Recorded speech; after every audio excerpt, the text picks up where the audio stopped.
એક ગામમાં બાપુ ચૂંટણી આવી ને તો 30 જણાએ ફોર્મ ભર્યા. ઊભું રહેવું ગામના કે તમારી ગાના ગોથા કાં અમે વ્યાજ આવીને કાં તમે વ્યાજ આવો. નહીં જવાનું કોઈને થતું જ નથી હોય કે ફૂલ પી ગયેલા 30.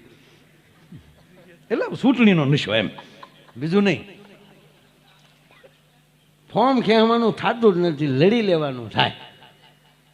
ગામના કે ભાઈ તમારી ગા લાવો કાગળ. એમાં બન્યું એવું, ચકલીના પાંખનું એક પીછું નાનું એ ઉડતું ઉડતું આવ્યું. એટલે ગામના વડીલ હતા ને એને કીધું ઉભા ભાઈ આપણે ચૂંટણી નહીં, આ પીછું આલી ઉડાડું, જેની માથે પીછું પડે એ સરપંચ.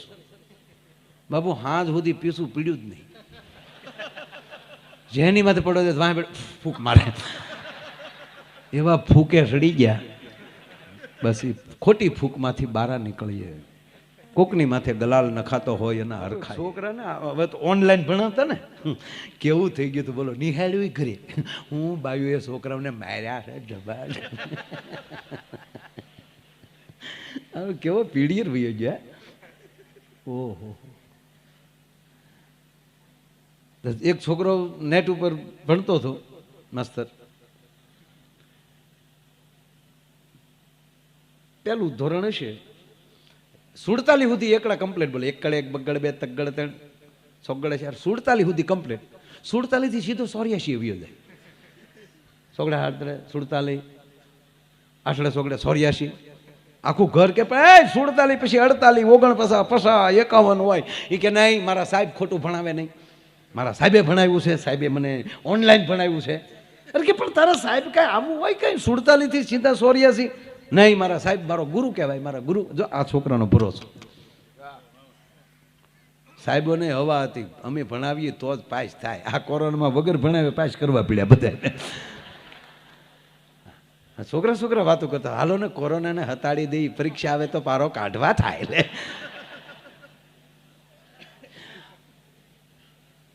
આ નેટ ઉપર ભણતો તો 84 થી સીધો 47 થી સીધો 84 વયો જાય. પછી આખું ઘર કંટાળીને છોકરાને લઈને નિશાળે ગયા કે સાહેબ તમે નેટ ઉપર આવું ભણાવો છો?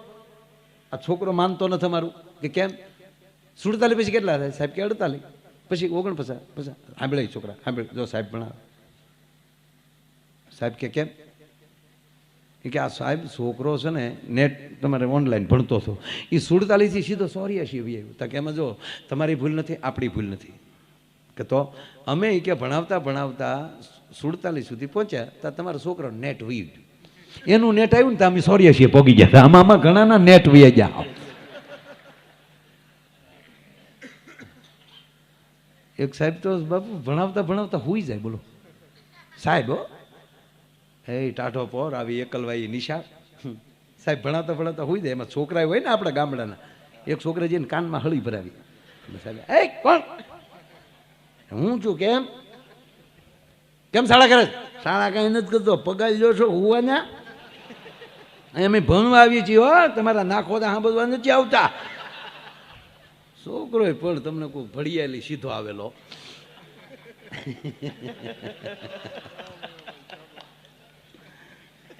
એટલે સાહેબે કીધું જો છોકરાઓ, જો બેટા હું સૂઈ નહોતો ગયો, હું ધ્યાનમાં હતો.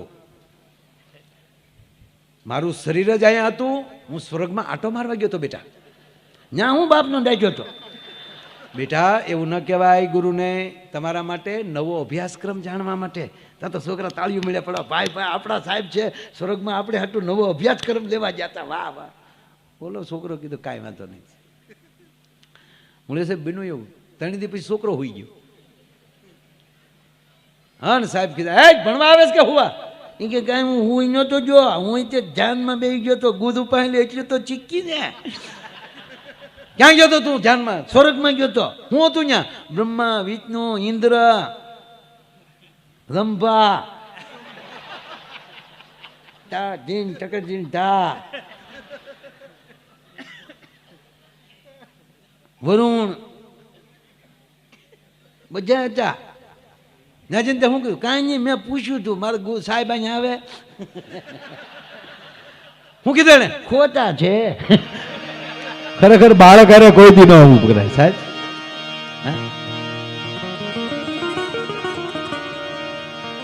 પણ આજ મોજ એવી છે બાપુ, મોર બની થન ગાટ કરે મન, મોર બની થન ગાટ કરે, મોર બની થન ગાટ કરે મન, મોર બની થન ગાટ કરે.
जले जले नलिया